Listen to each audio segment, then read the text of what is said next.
All right, guys. So the Buffalo Bills the Buffalo Bills game is still going on, but I don't care, right? I just don't care. We're getting absolutely murdered. Indianapolis I think has 41 points right now. They might score another three or another touchdown. This is one of the most embarrassing performances that I've ever seen the Bills play in the last 2 to 3 years. And this is even worse than Jacksonville, right? It seems like I have to keep saying it, but this is even worse than Jacksonville. This game, man. We lost in every single way possible. We weren't even competitive in this football game, guys. Just everything that went wrong.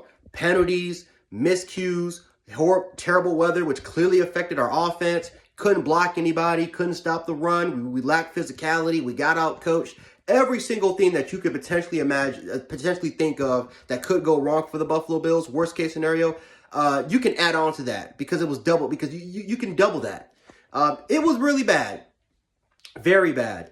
I just don't know really what to say about this. I don't know if I can get mad about this. Oh yeah, speaking of that, I forgot the Isaiah McKenzie fumble where literally no one touched him.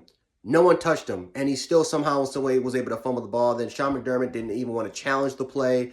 I don't know if he couldn't do it. I don't know if he tried to. I don't know if he couldn't do it. I don't know if the NFL was supposed to review that. They clearly didn't. But this was, again, we lost in every single facet. We talked about that the Buffalo Bills didn't practice against the Jacksonville Jaguars. No, they did not practice. No, this is not practicing because they got absolutely blown out. They got absolutely blown out the doors today.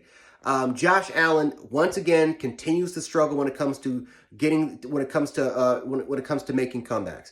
Josh Allen once again continues to struggle to play behind, at least for this particular season. I know there's going to be someone going to say, well, Josh Allen's the comeback kid. Josh Allen has this many comebacks. No, for this particular year, Josh Allen, whenever we're behind, Josh Allen has struggled to get this team back in the competitive, get this team in the game. If we're down by 2 scores or 3 touchdowns, the game is already over. Josh Allen loses his cool, he loses his confidence, and he reverts right back to rookie Josh Allen. This is one of the worst games. I even going back to 2018, this has got to be one of the worst games I think I've ever seen Josh Allen play.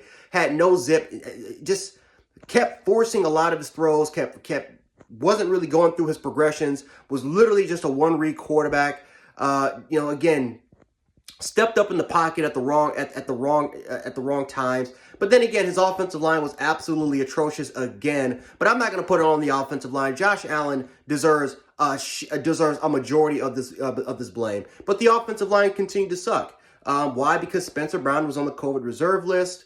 Star Lotulelei on the defensive line was also on the COVID reserve list. And now the fact of the matter is we might get Star back for the Saints game, but Spencer Brown is probably going to be gone for another week. So once again, we could be down, but once again with Feliciano and Spencer Brown being gone, and we might have to suffer this shit again against the New Orleans Saints. Brian Daboll has to go. Brian Daboll has to go. And listen, Brian Daboll is a good offensive coordinator. Brian Daboll knows how to call some really good plays. He knows how to set up some schemes. But Brian Daboll, for some odd-ass reason, does not want to run the football. He does not. He can't adapt. For some reason, we just can't run the football. And I'm sorry, but in cold weather situations, in cold weather games, and you know Buffalo, it's cold, it's windy, it can be snowy, and it can definitely be rainy, right? Buffalo can have some shitty-ass weather, especially in the October, November, December, and January period. And if you want to get to where you need to go, you need to have a balanced approach. You just can't be a one-dimensional football team and try to rely on 2 rotational running backs. You can't do that. And the Buffalo Bills' Achilles heel, once again, when the passing attack wasn't there, you couldn't really do anything. That was it. Once the passing attack was gone, that's it. So again, you have an atrocious offensive line, even with Spencer Brown and Feliciano. It goes from atrocious to just an average offensive line. You have a pretty good passing attack, but they're not elite compared to what they were last year. Your defense was supposed to be the backbone. This was supposed to be historically one of the best defenses in the NFL, and yet the Indianapolis coaches went up there and put up 41 points on you. Jonathan Taylor pretty much did whatever the fuck he wanted to do today with 5 touchdowns, and he very could have well had 6 or 7 touchdowns in this game if the Indianapolis Colts wanted to. And the funny part is, Carson Wentz didn't play well. Carson Wentz, I think, barely went over 50% of his throw. Barely went over, I think he barely touched 60% for his throws. But he didn't have to do too much. And by the way, what is up with the Buffalo Bills playing against Carson Wentz? Every time the Bills play against Carson Wentz, it's a blowout.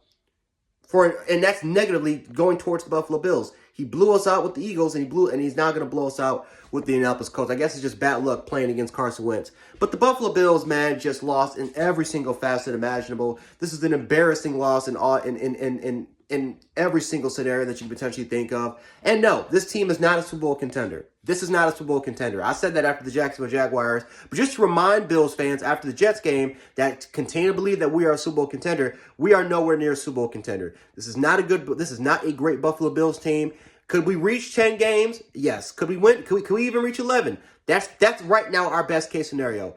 But the way that is looking like right now, we will not win the AFC East because again, we're entering the toughest part of our schedule. We were 6-3 with the easiest part of our schedule, and we're now 1-3 against the second worst division in the National Football League. Now you have to turn around and go to the hardest part of your schedule when you play against the Saints, when you have to turn around and play against the Saints on Thanksgiving, which, by the way, thanks a lot, NFL, for potentially ruining my Thanksgiving. Then you have to play the New England Patriots. Then you have to play the Carolina Panthers. And then you have to turn around and play the Patriots again. Then you play the Tampa Bay Buccaneers. You have a tough-ass 5-game stretch, and I'm not ready for it. I'm not prepared for it. Clearly, the Buffalo Bills are not taking this shit seriously. Clearly, the Buffalo Bills were not prepared for it because they lost in every single facet of this game. And I cannot wait to hear Sean McDermott's excuse today. Oh, well, we tried to establish a run game, but we just couldn't really do that today. So we had to, I don't know. You already know Sean McDermott's stupid ass fucking excuses for this game. I cannot wait to hear his press conference. I cannot wait to hear, especially Brian Dable, that fuckhead's press conference. Listen, I tried to give him an excuse. Again, we all go through tragedies. We all go through tragic losses. But no, this is not an excuse. He just got absolutely shitted on today. And Brian Dable I'm sorry. He does not belong with the Buffalo Bills. I'm sorry. He just does not. Some people may think it's an overreaction. And listen, he is a good offensive coordinator, guys. He's a good offensive coordinator. He's a good play caller.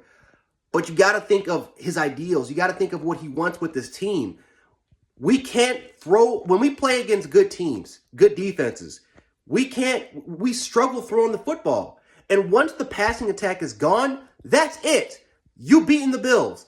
That's all you have. We refuse to run the football, even though Matt Breida, by the way, had like 4 carries for 43 yards. Singletary, once again, was averaging close to 5 yards a carry, but we don't want to run the ball. We are a pass-first football team. I've accepted that going into this year, but with an average to atrocious offensive line, with a quarterback that continues to fumble under the pressure, literally fumble under the pressure, and with the defense that has so far that they can't carry us. They're not 2019. This defense can't really carry us. This is by far the worst performance with special teams blunders.